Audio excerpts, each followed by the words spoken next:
꼼떼가르송. 이름만 들으면 프랑스 브랜드 같은데 알고 보면 일본 브랜드죠. 등장 이래 일본 패션계를 넘어 파리 패션계까지 장악하며 전위적인 일본식 안티 패션으로 신선한 충격을 던진 이 꼼떼가르송은 지금도 수많은 패션 피플들에게 영감을 선사하며 과감하고도 파격적인 역사를 써나가고 있습니다. 과장된 실루엣에 모든 형식을 깨부순 듯한 독특한 디자인으로 이 패션이란 무엇인가 다시금 생각하게 만드는 마성의 브랜드 꼼떼가르송의 브랜드 스토리를 알아볼게요.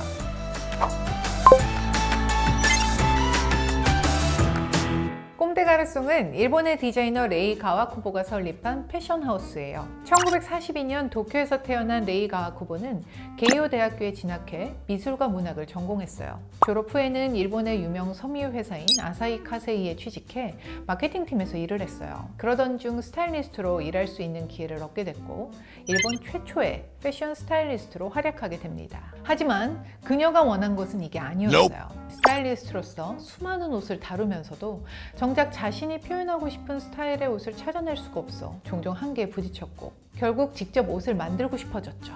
패션 교육을 정식으로 받아본 적이 없었지만 레이 가와쿠보는 과감하게 옷을 만들어 판매하기 시작했습니다. 그리고 1969년 꼼떼가르송을 론칭했죠. 프랑스어로 소년처럼이라는 뜻을 지닌 꼼떼가르송은 일본에서 센세이션을 일으켰어요. 이 여성적인 실루엣에 몸에 핏되는 패션이 주를 이루던 당대 패션과는 완전히 상반되는 룩을 제안했거든요. 구겨지거나 해진 듯 구멍이 난 패브릭, 과장되거나 비대칭을 이루고 있는 디자인에 이 블랙이 강조되는 등 파격적이고 전위적이었죠. 심지어 그녀의 패션을 즐겨 입는 사람들을 통칭해 카라스족, 우리말로 까마귀족이라는 말이 생겨났을 정도예요.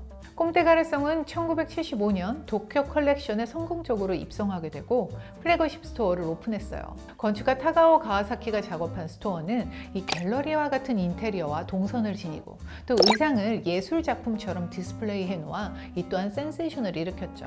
뭐하나 이 기존의 틀을 따르지 않는 꼼떼가르송의 철학이 공간에도 이렇게 묻어났어요. 1978년에 꼼떼가르송은 원모 라인을 선보이며 좋은 반응을 얻었고 이어서 전 세계적으로 관심을 받게 되는 계기를 얻게 됐어요. 1981년 동양 디자이너로 최초로 파리 컬렉션에 서게 됐거든요. 꼼떼가르송은 이때 블랙과 무채색을 주로 사용하고 해진 듯한 낡은 패브릭, 풀어헤친 듯한 디자인 등 이 전례 없는 안티 패션, 해체주의를 모티프로 한 컬렉션을 선보였고 파리 패션계는 이 기이한 일본식 아방가르드 패션에 충격을 받고 맙니다. 당시 파리는 여성적이고 섬세한 의상이 유행이었는데 이 난데없이 나타난 일본발 검은색 포스에 정말 히로시마 시크라는 이 신조어가 생겨났을 정도였죠. 찬반 여론의 대비가 강렬했어요. 레이 가와쿠보의 스타일이 패션이냐 넉마냐 말이 많았지만 후에는 추의 미학이라는 아름다운 용어로 해석되었습니다. 패션의 중심 도시 파리에서 활약하게 된 꼼떼가르송은 꼼떼가르송 옷무, 꼼떼가르송 셔츠, 꼼떼가르송 등 15개 이상의 다양한 라인을 펼쳐 보이며 브랜드의 진화를 이룩하게 돼요. 현재 꼼떼가르송은 레이 가와쿠보를 비롯해 주니어 와타나베, 구리하라 나오, 후미토 가뉴의 4명의 크리에이티브 디렉터 체계를 유지하고 있으며 각자 1개 이상의 라인에 관여하고 있어요. 우리나라에서도 이 꼼떼가르송은 패션 피플들에게 많은 관심을 받고 있는데요. 최고의 인기를 누리고 있는 라인이 따로 있어요. 바로 2002년에 론칭된 스트리트웨어 꼼떼가르송 플레이예요.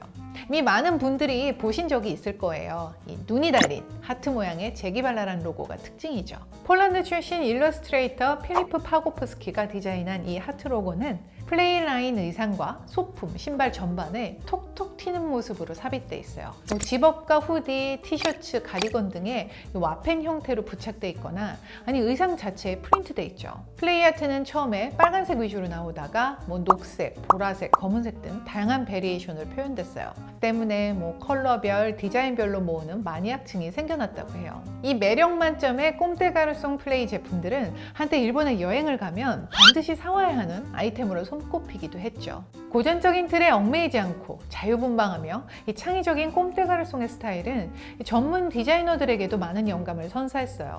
마틴 마르지엘라 등 현재 패션계에서 활약하고 있는 디자이너들도 종종 레이 가와쿠보에게서 영감을 얻는다고 말하곤 해요. 주니어 와타나베를 비롯해 사카이의 아베 치토세, 칼라의 아베 주니치 등 이 현재 패션계에서 주름 잡고 있는 이들 또한 꼼떼가르송 출신이죠.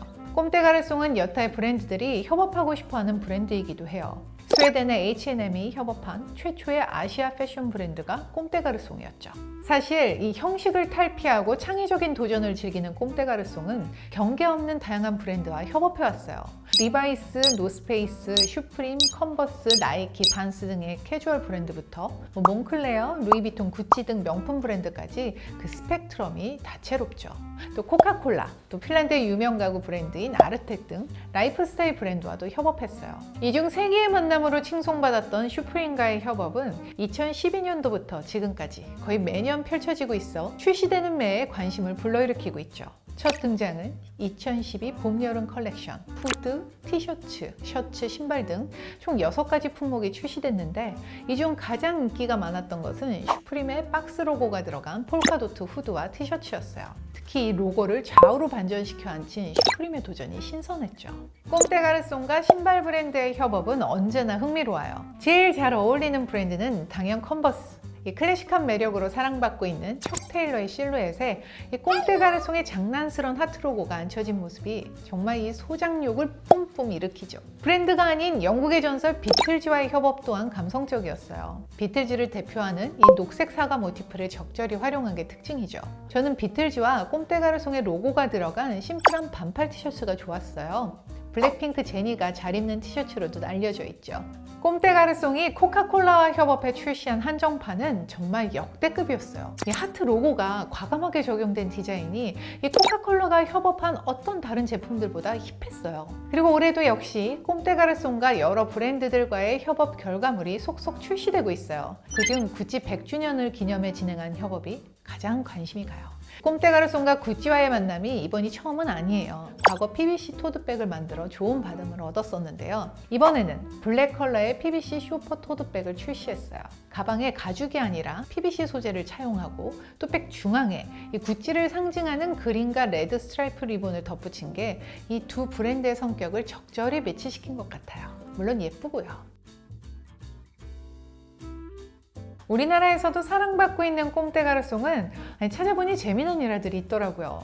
최근에 가장 화제가 됐던 것은 아카데미 시상식에서 여우조연상을 수상한 여배우 윤여정의 패션에 등장한 꼼떼가르송이었죠. 배우 윤여정은 오스카 시상식 백스테이지에서는 물론 시상식 후 입국할 때 모두 이 카키색 항공 점퍼를 입고 있었는데 이 멋스러운 항공 점퍼가 바로 꼼떼가르송과 알파인더스트리의 협업 제품이었어요. 이 젊은 층이 주로 입는 제품이었는데도 배우 윤여정에게도 찰떡같이 어울리는 모습이 인상적이었죠. 그런데 이 꼼떼가르송의 의상은 이보다 1년 먼저 영화 기생충의 아카데미 작품상 시상식 무대에도 올랐더라고요.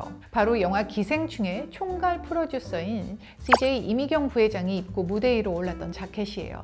이미경 부회장이 오래전부터 소장해왔던 꼼떼가르송 자켓에 이 검은색 테이프를 여러 개 덧대 리폼한 것이었죠. 기생충 영화 포스터에 사용된 이 검은색 테이프를 오마주한 시도였다고 해요. 또 우리나라에는 꼼떼가르송 거리라는 것이 있죠. 한남동 제일기획 건물부터 한강진역에 이르는 길로 현재 강북 최대의 부촌 상권으로 불리는 곳이에요. 2010년 8월에 꼼떼가르송 플래그십 스토어가 들어서며 이 상권이 발달해 지금에 이르렀다고 해요. 이 꼼떼가르송의 브랜드 파워에 사실 조금 놀랐는데요. 꼼떼가르송은 한때 국내에 일었던 일본 제품 불매 운동에서도 비교감 브랜드로도 잘 알려져 있어요. 물론 파리를 중심으로 활동해서 일본 태생 브랜드인지 모르는 이들도 있었다지만 무엇보다 이 MZ 세대들의 각별한 사랑을 받고 있는 브랜드라 가능했다라는 말이 있죠. 그리고 마지막으로 샤이니 키. 물론 패셔니스타답게 그의 집에는 꼼떼가르송 의상이 여러 벌 있겠지만 알고 보니 키에 가장 가까운 곳에 꼼떼가르송이 있더라고요. 키우고 있는 강아지 2마리의 이름이 꼼떼가르송이라고 합니다. 끊임없이 도전하고 새로운 영역으로 넘나드는 것을 즐기는 꼼떼가르송은 2018년 40년 역사를 기리기 위해 새로운 로고 CDG를 선보이며 새로운 라인을 출시했어요. 그리고 지난 11월 더 현대 서울에서 팝업 스토어를 열어 CDG 로고를 과감하게 부각시키는 공간을 연출했죠. 어찌나 컬트적인 분위기던지 이 광고 속 한 장면을 보는 듯 했어요. 전 언제나 디자인에 대해 새로운 생각을 가지려고 노력해요. 관습이나 규칙, 기준은 무시해버리죠라는 이 레이 가와쿠보의 말처럼 이 브랜드 안에 갇히기보다 끊임없는 변화와 창조를 위해 노력하는 꼼떼가르송의 내일은 또 어떻게 다른 모습일지 기대해봅니다. Raise a glass, you've made it another year. birthday